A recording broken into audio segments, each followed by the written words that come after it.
Oh my God. There we go. Hello, beloved ones. Raumatsime here. Those who do not know my name, I am your freedom illuminator. How do I connect to my inner guidance? That's what I felt we should talk about today. Because we all have that inner guidance, that GPS that always guides us and talk to us. The question is, can you trust your inner guidance? Or no, you prefer to trust someone outside, some external source? Even at times when you are getting a guidance, you have to wait for someone to confirm that because you don't trust yourself. And how many times have you let yourself down because you did not trust yourself? How many times have you just walked into fire because you did not trust your guidance? As I mentioned many years ago, I came across a situation which was very complicated, which really left me truly drained, frustrated, confused, with anger. But there is something that I learned from it: to trust myself, and it taught me accountability. That's one thing that I've realized. For me, I really feel, even as a leader, taking accountability is something that is very important. It's something that really helps us a lot when we evolve, even to guide the people that we are supervising or guiding, whether it's our children, whether it's someone at work or something like that. And as I said, I'm the kind of person who always says what needs to be said. But because for a long time, like everyone, I believe everyone goes through this, where as children you are told that you have to rely on someone. Our external sources are better than yours. And for me, actually, it's not only as a child. I grew up I'm that child who is a product of many generations of this African domination, and again of as much as there is love, it's love in however way that it is. Because as a child, I never really understood what that is, because I really craved and wanted so much that my mom can really approve of me. There should be something that is really good about me, so to say, because we are living in the world of good and bad.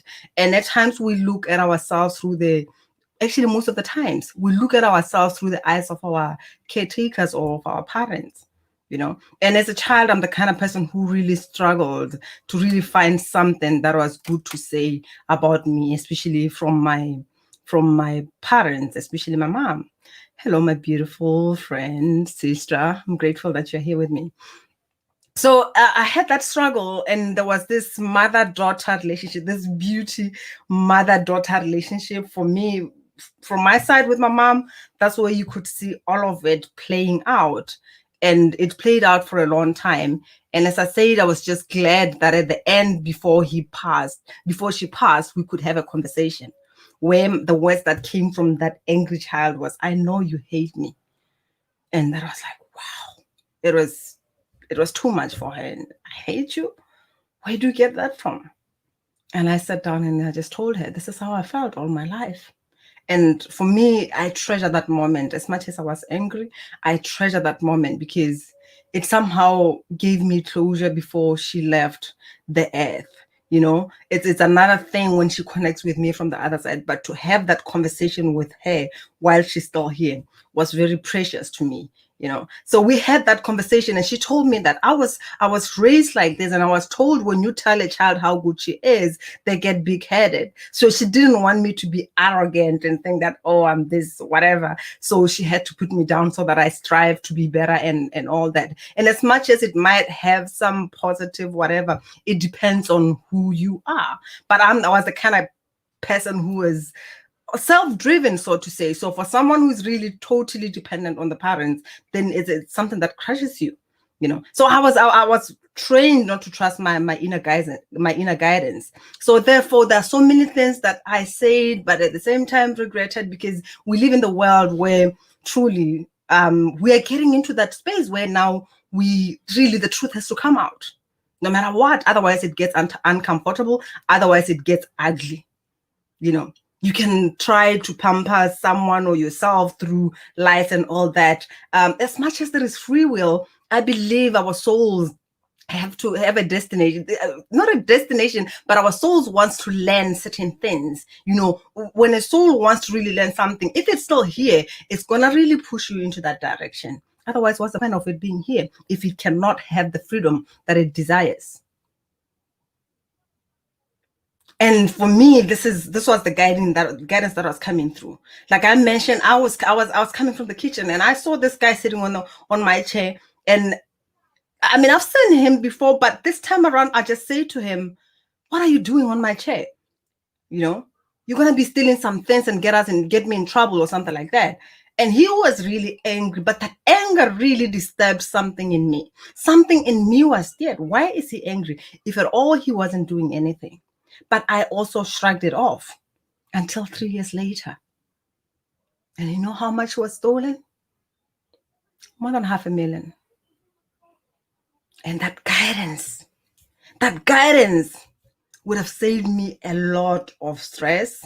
It would have saved me a lot of push and pull that I went through with my bosses as I was put in that position to say, do not reveal how some of the things happened. Because one other thing, when I talk about confidence, when I talk about speaking your truth and standing for something, because some of the things, like I said, fraud happened. He might have done it the way he did it, but some of it was done because we were under pressure of a lot of work that had to be done. So when he was given a position and before things were finalized, he had to help with approving some stuff. And okay, fine, since it's the same position as you, can you just give him some access? Let him use your password. And what the hell went on? And because I did not believe in myself, because I was afraid that if I say no, I might lose my job, I just went with what the managers wanted. And that's the shit that really took me deeper. And when I stand here and say, how low are you willing to go? How much are you willing to give up? Because at times it doesn't happen at your workplace. It happens in a relationship. It happens with the relationship with the children, with your family, with your friends. Like I mentioned another story in the previous video. If you haven't, go ahead and go back and watch, look for it. And truly, I feel as much as there is a lot that we feel is done unto us, there is a contribution that we have in that. Because at times we know the truth. We know, but we don't trust ourselves. At times, because of one incident where someone did something, whether it's whatever trauma that was inflicted on you, we hold everything, we make it about that. We just get consumed by whatever that happened, that we don't even get to be here in the present and see what is happening. And that was me. Because even the position that I had, every day when I woke up, I felt that I did not deserve it. Even if I had to toughen up and tell someone that, no, can you do the work and let it finish on this time? Someone will tell me, you don't understand. And then I feel like, okay, fine, maybe I don't understand. Maybe I'm just being harsh. I'm not a good boss anyway. How did I get this position? I was always consumed in my negativity. I could not even see my own potential, my own capability. And I'm here talking to you every day, telling you, you are magnificent. You know what you can do. And you know so many things that were so clear in front of you, but you did not do anything about it. Why did you not do something about it? That voice that came through, like it did for me. And I just said it out. And as soon as someone was angry, I felt like, oh, he might not like me. And I apologized. I'm sorry. I didn't mean to say that. I don't know why I even say that. And deep within, he knew the truth. And some of the things, because we look at other people and we feel, that sorry from lack that is disempowering, like it happened with this guy just because he didn't have another leg. I didn't want to, like I say, this whole thing of maybe I'll go to hell, whatever, that kind of thing, that kind of like be nice from really feeling sorry for someone. That's not empowering at all, you know, because at a soul level, he's bigger than that one leg that is missing. And again, for me, that whatever experience that came through, it, I believe it came through and it happened for me. It was a really dark situation in my life, you know, especially in that kind of corporate company, especially in the time where the company is downsizing. You know, I had 2 children, and the question is, what the hell am I gonna do? You know, I was a single parent with 2 children. If I lose even the separation package, how am I gonna feed my children? You know, it was frustrating, and it was a point where everyone was in fear. They were afraid to speak their truth because at times like that, people do not want to lose their positions, and they'll rather suck it up to the bosses. And it was beautiful again to sit in that situation and watch what is happening. It's not because they didn't have anything to say, but it's because they wanted their jobs more than they could speak the truth. They felt sorry for me. I'm sorry this is happening, but unfortunately, I have to care about my own, so I'm not going to speak the truth. We live in that world. We live in a world where at work we are driven by fear, even in relationship, because at work you are still the same person who is showing up at work. It's not a different person. You know, at times we just get consumed because at times work can get kind of robotic. Like it's the same process that you, even if you can have a lot to do, it's just like the same thing that you can even do without thinking, you know. So we get consumed in that, and we sort of like grow in that, but we don't nurture our relationships with our children, with our partners, because it's too much work. And then we're afraid that the other person is leaving. We're afraid that we don't have a relationship with our children.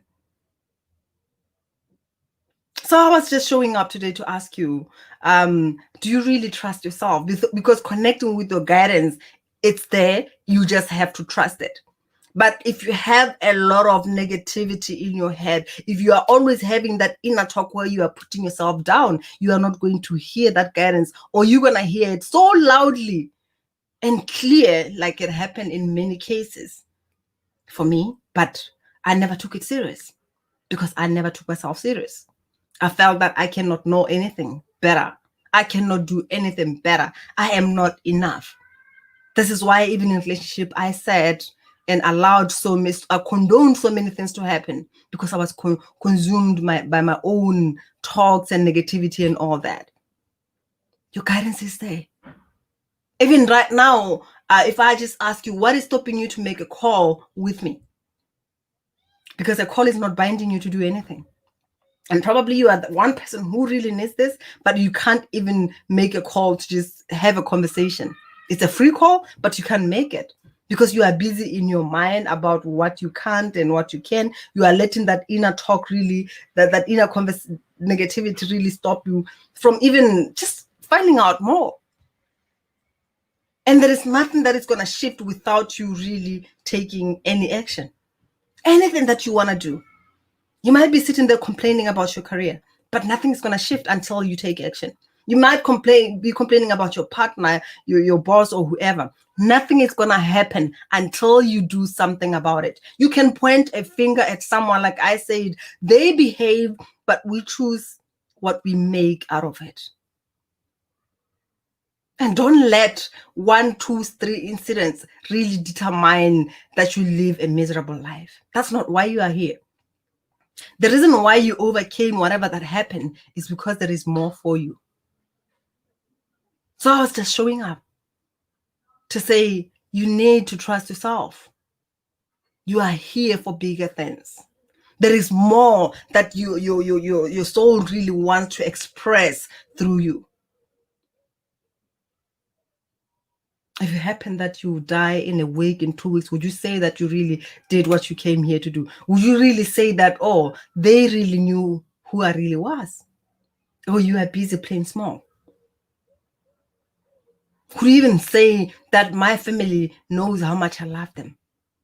Because you expressed your love, because you spoke your truth. Even at work, are you really playing full out? Or you are just showing up, but still still in that container of safety. Yet there is a lot that your inner being really wants you to share with the world. Because when I talk about the world, I'm not saying stand up and do some talks like I'm doing or do anything huge. It can be with your family, it can be with the children, it can be with your partner.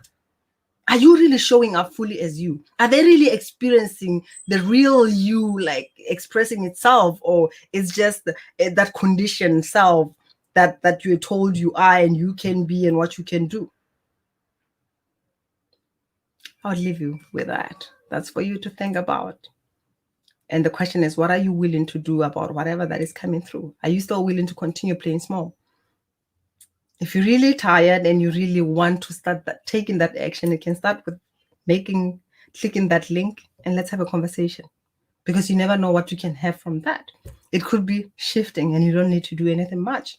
And no one is forcing you into anything. It's your life. It's your decision. And as I always say, at times the worst betrayal is the betrayal of the self. At times it's what happened and we made it mean something. Because if I did not have this ability where I can connect with my mom from the other side, if I did not have that conversation with my mom a few months before she passed on, I wouldn't have had that closure and really the knowing that it was those generational trauma patterns and all that being passed on. And that's what you're doing. Whatever that you don't like, whatever that you feel that playing small, not speaking your truth and all that, that's exactly what your children are doing, because that's what they're learning. You might not want to see it, but if you open your eyes, you'll just see. Actually, at times, what I find really funny is that at times we play exactly the roles of our parents, especially the parts that we did not like. We find ourselves really doing that, yet we don't like that. And your children are also hating that, but they'll find themselves doing exactly that. Who's going to put an end to that? Imagine what we can do in 12 weeks. And if you want to inquire about the course, just book a call and let's have a conversation. I'll take you through more of it and find out if you are a fit for it, if you are really willing to do the work, because it's personal. This is why I want to book a call and find out if you are really ready and if I can also help you, and if I'm the kind of person that you really want to sit with and really go in depth so that you can be transformed, so that your life can be transformed, so that you can show up differently. Speak your truth. Live the life that you truly desire. Live your passion. Just feel into that.